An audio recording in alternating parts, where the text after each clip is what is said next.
The following program is made possible by Wells Fargo. Wells Fargo, the next stage. As individual wealth grows on the peninsula, who are emerging as the leaders in innovative giving and solving our community's problems? We hear about former 49ers who are looking out for their teammates and a lineup of philanthropists who are thinking globally and acting locally. The game is giving, the game is on.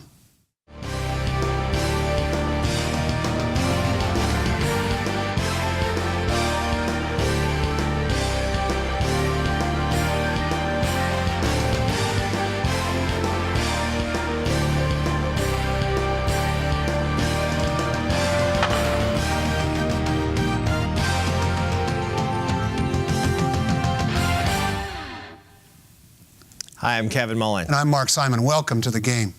The long-standing criticism of Silicon Valley is that it does not give, that compared to other areas with similar wealth and economic status, this region lags behind in philanthropic donations. But it may be that the giving here is low profile and quiet, with an emphasis on the good works rather than garnering attention. In this time of year when, as Dickens wrote, want is so keenly felt, a Peninsula magazine, Modern Luxury Silicon Valley, is out with an issue focused on philanthropy, and we're joined by the editor-in-chief, Carolyn Zinko, to talk about Silicon Valley giving and other local efforts that belie the reputation. Welcome. Thank you for joining us. Yeah, thanks for having me. Let's talk a little bit about Silicon Valley's giving reputation, because you know, you and I have worked together for many years. We've been in this area for a long time. It certainly has a dynamic, charitable environment. But when you start taking a look at other regions in the country, the knock on it is that it doesn't give in the same proportion as other regions. I think that was probably true about 20 years ago, but since then, a lot of efforts have been made, not just by some of the more grounded, established tech companies and those founders, but younger people. I think we really saw the emergence of a lot of venture philanthropy, which about 20 years ago, thanks to Laura Arriaga Andreessen, who co-founded SV2, Silicon Valley Social Ventures. And that spurred a lot of the younger people in their late 20s, early 30s, early 40s back then to engage in philanthropy. And their whole take on it was not the traditional kinds that maybe the Rockefellers on the East Coast did, where people would give limitless amounts to the arts, but they focused on education and things that had more measurable results. And so taking some of the principles of venture capital, they wanted to sit on the boards, they wanted to hold people accountable, and they wanted to see measurable results.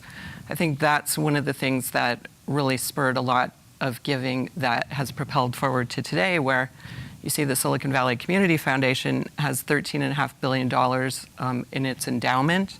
And last year, it dispersed over $1 billion to good works probably around the world. Let's define that a little more if we can. The venture philanthropic world, where you're actually looking at outcomes, that you're not just sort of, as you say, broadly giving money and kind of walking away, that these donors are really invested. That probably presents a challenge for those on the receiving end. You've actually really got to produce results here. But just talk about that dynamic now, that it's not an unlimited, endless supply of funds. There need to be tangible, quantifiable results for the giving, and you have in many cases very active donors who are helping direct how those funds are actually utilized, right? Yeah, I think part of it is because a lot of the people who made their fortunes in Silicon Valley did not come from a background where they were raised with enormous wealth. And so they have to learn about giving and making that part of their personal moral code. And they like to apply the principles that they've used in business that have made them so successful in their philanthropy. And I think also the kinds of philanthropy that they like to do seems to trend more towards education or things that will spur the growth and development of Silicon Valley. Some people might say it's a little self-serving, but a lot of it's just what they know and what they've what they've grown their businesses with. So that's kind of why I think we see the trend towards a more business-like approach.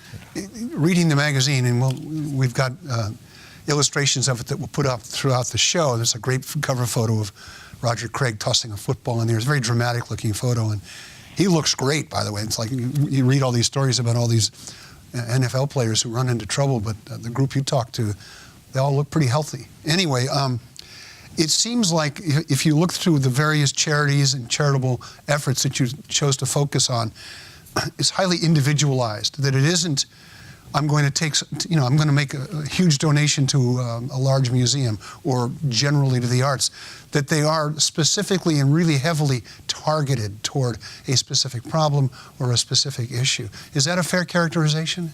I think there's room for lots of different kind of philanthropy. A lot of young people tend to, from what I've seen, because the companies they work for are global in nature, a lot of times that's why they'll gravitate towards eyeglasses for children in developing nations, and then forget or skip local arts groups in Silicon Valley or San Francisco or wherever they live in the Bay Area. On the other hand, sometimes when people have experiences in their own circle of friends or their own families, that makes them motivated to do something with the power, clout, or money that they have. Mm-hmm. I don't know that Mark Zuckerberg and Priscilla Chan, I think they were she's a doctor, so they're very motivated to give money to the hospital and help the local community. But there are other people, like I said, who will give globally. In this case, because the name of the magazine is Silicon Valley, I wanted to focus on what people are doing locally. And so I had a mandate. I had to have an individual, a couple, a family, and a business, and then one other philanthropist of my choosing. So I knew about Bida Daryabari, who's an Iranian immigrant, came here when she was 15 from Iran, and got married, had a career, got divorced, and by virtue of the wealth that she accumulated, has been able to create the first Iranian community center in the country that helps Farsi speakers with legal rights and assimilation. She said she noticed after the 9/11 attacks that a lot of people were erroneously assuming that Iranians were terrorists and that a lot of people in her community were being targeted, so she was motivated to help. She's done a lot of other things.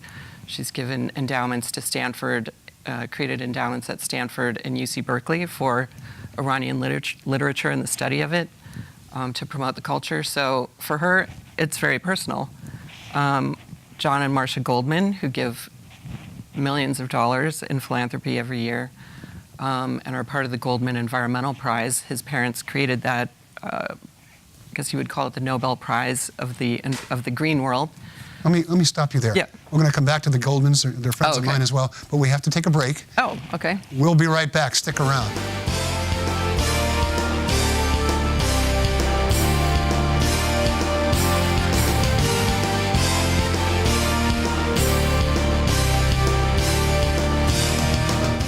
It's been over 150 years since Wells Fargo first opened for business. Since then, we've enjoyed your community support, and we're passionate about returning it.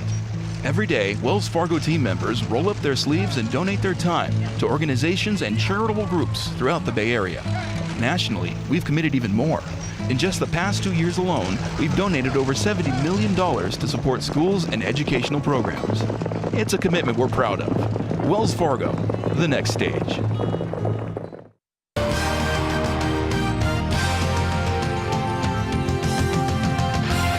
Welcome back to the game. I'm Mark Simon. He's Kevin Mullen, still.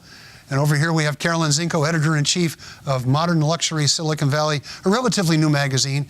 But Carolyn and I worked together for many years, most recently at the Chronicle, and she was brought in to really raise the profile of this publication. I think they have high hopes for you and high expectations as well. We're talking about John and Marcia Goldman, who are noted philanthropists. They're the family that's behind the Goldman Prize, which is, as you said, the Nobel Prize for the environment. very committed philanthropists. And they've also, here's a good example, that's that's giving on a global level. But what they're doing on a local level is as local as you can get, and is also something that on their own history is personally important to them. Yeah, so the Goldmans are in one of the 5 philanthropists featured in the philanthropy story in the December issue of the magazine, and they have lived down here in the Mid-Peninsula for decades and have seen a lot of the challenges that have faced East Palo Alto ever since its incorporation. And East Palo Alto has come a long way. They have a lot of economic development going on. The first $1 million homes have been sold there recently. But they've never really had an arts and culture center. And so the Goldmans decided they would take the lead in buying some land and working with the community and some various nonprofits to survey the community about what they wanted and get some kids involved. And they've created what they're calling the epicenter, and it's spelled EPA Center. The community's kids came up with the name for it.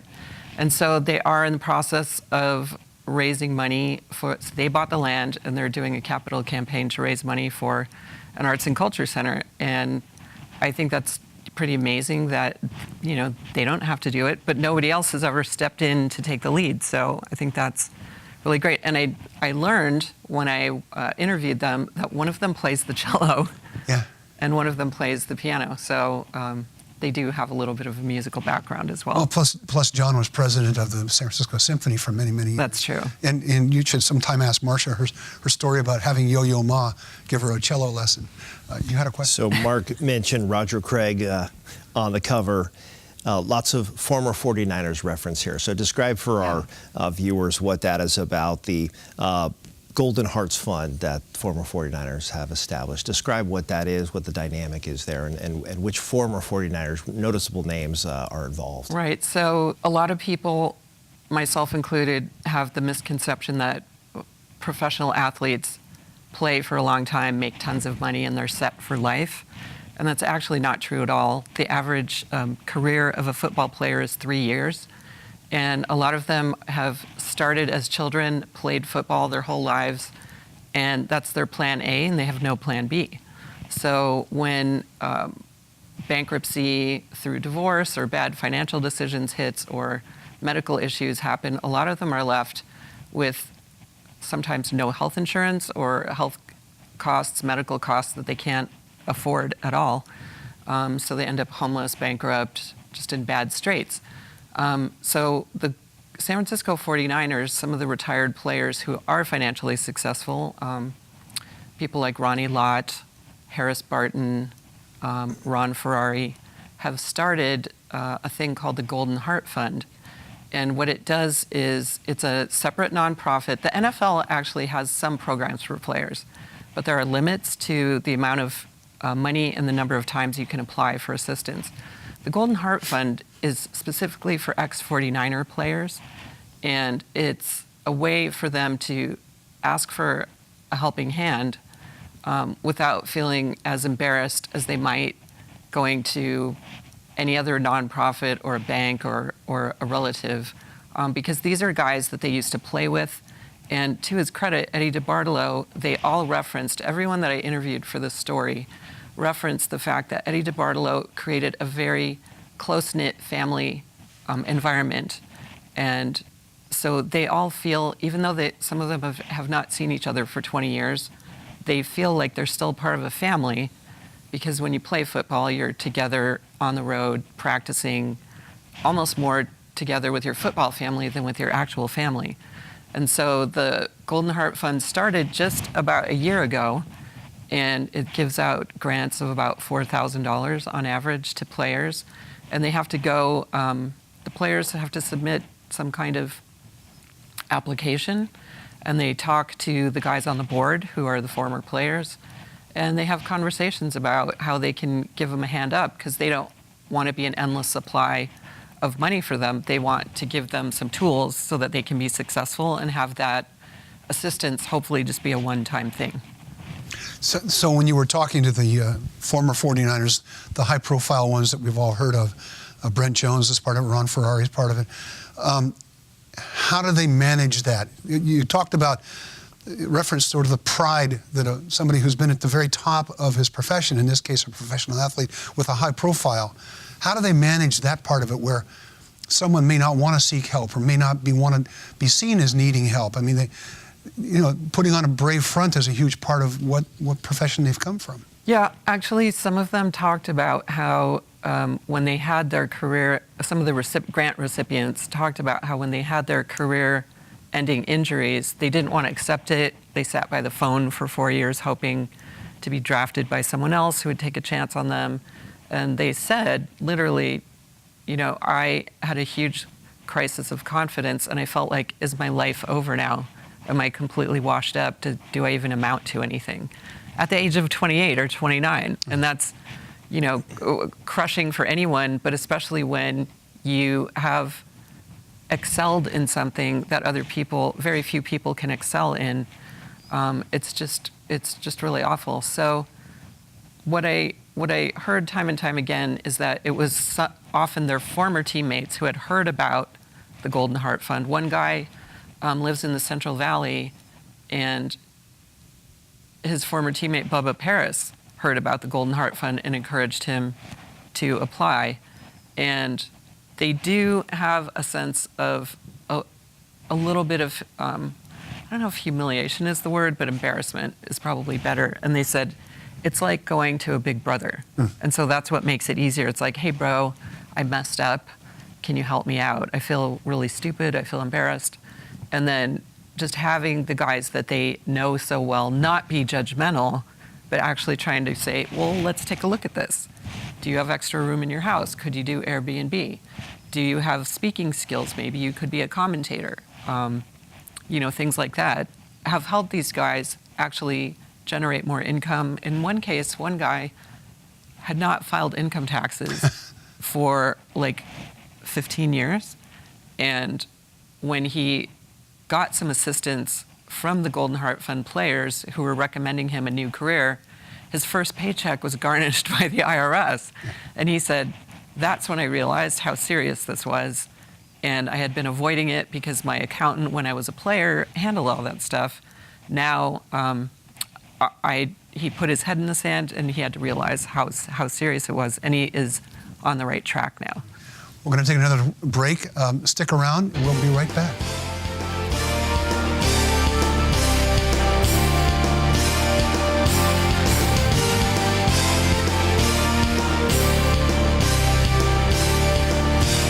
It's been over 150 years since Wells Fargo first opened for business. Since then, we've enjoyed your community support, and we're passionate about returning it. Every day, Wells Fargo team members roll up their sleeves and donate their time to organizations and charitable groups throughout the Bay Area. Nationally, we've committed even more. In just the past 2 years alone, we've donated over $70 million to support schools and educational programs. It's a commitment we're proud of. Wells Fargo, the next stage.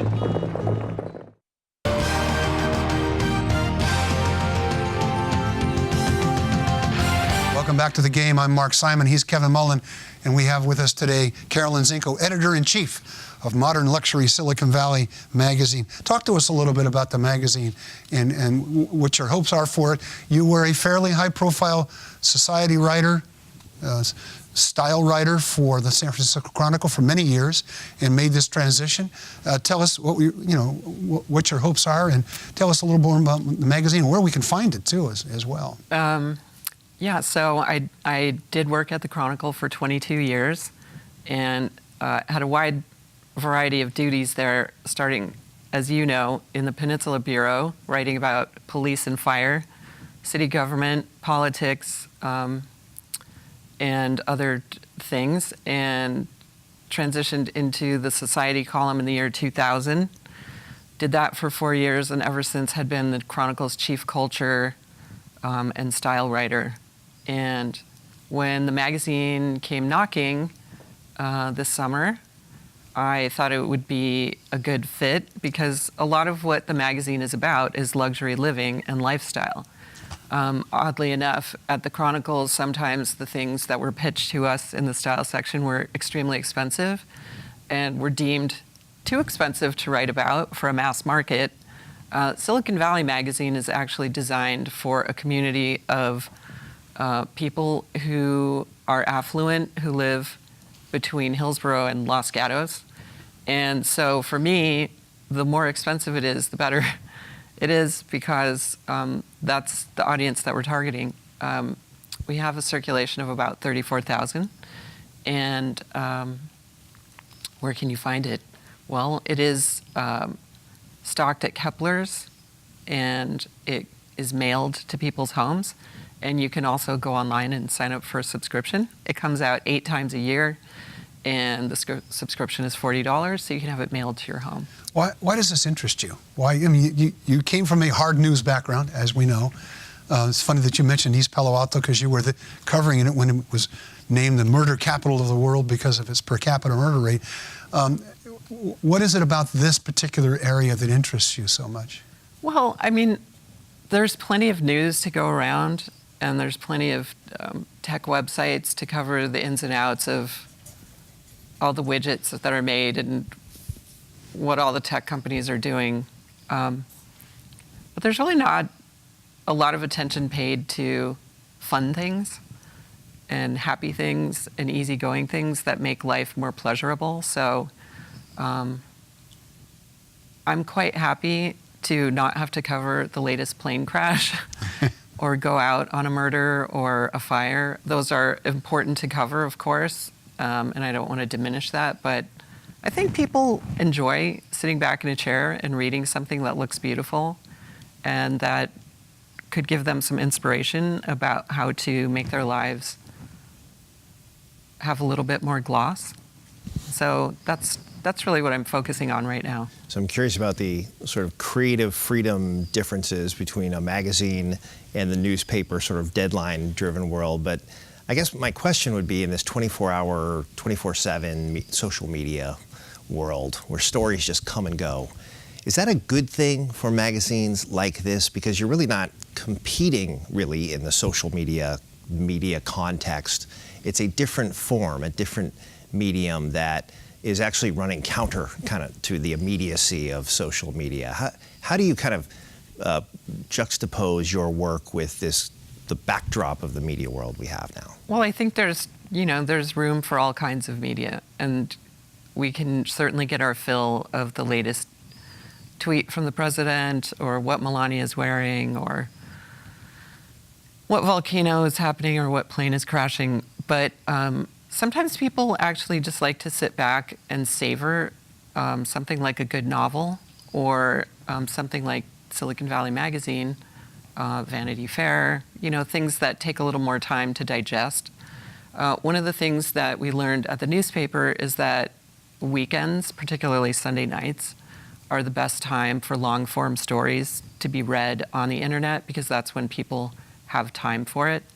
And a magazine is something that you can have sitting around in your house for weeks or months, and that you have a little pile, and you sit, wait until the perfect rainy day, and you sit back and you have a sip of wine or a cup of tea, and you just enjoy yourself. So I do want to say that we do have a presence online, and our stories are shareable. We have a digital edition, and then that you can flip through, and then it appears just as it does in print on your tablet or computer screen.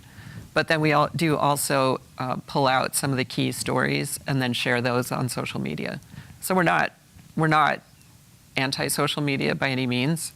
But I think the print format is something that a luxury reader still is interested in, and the luxury advertisers are definitely interested in. I'm going to shift gears a little bit, because we started off by talking about the reputation of Silicon Valley as not a major center of philanthropy.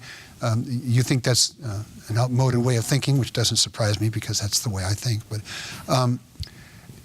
you spend a lot of time steeped in Silicon Valley. Do you sense that there's a backlash against Silicon Valley? That's this sort of building that you see. People put tech on a pedestal, and it's an American habit that once we put people on a pedestal to try to knock them off. Have you sensed that at all? I sense that in the national media, but I don't really sense it in Silicon Valley. I think people who live here are not just invested in it, but they just believe in it so much that I think that's just, I feel like it's a little bit of a creation of some national media and some points of view in the national media. I'm not a tech writer, so I'm not going to comment on, what's happening with Facebook, but I think some of those stories are what's creating a backlash, and we'll have to see what plays out in terms of how society judges them and how the political world handles some of the privacy issues that are coming out. But I feel like, Silicon Valley is, in a sense, a company town, and people do come here to make their fortunes, and they are invested in it. But I don't think anyone points a finger at their neighbor and says, oh, you're terrible because you work at Facebook. Carolyn Zinko, Editor-in-Chief of Modern Luxury Silicon Valley, thank you for being with us. And thank you for being with us. I'm Mark Simon. I'm Kevin Mullen. And join us next time on The Game.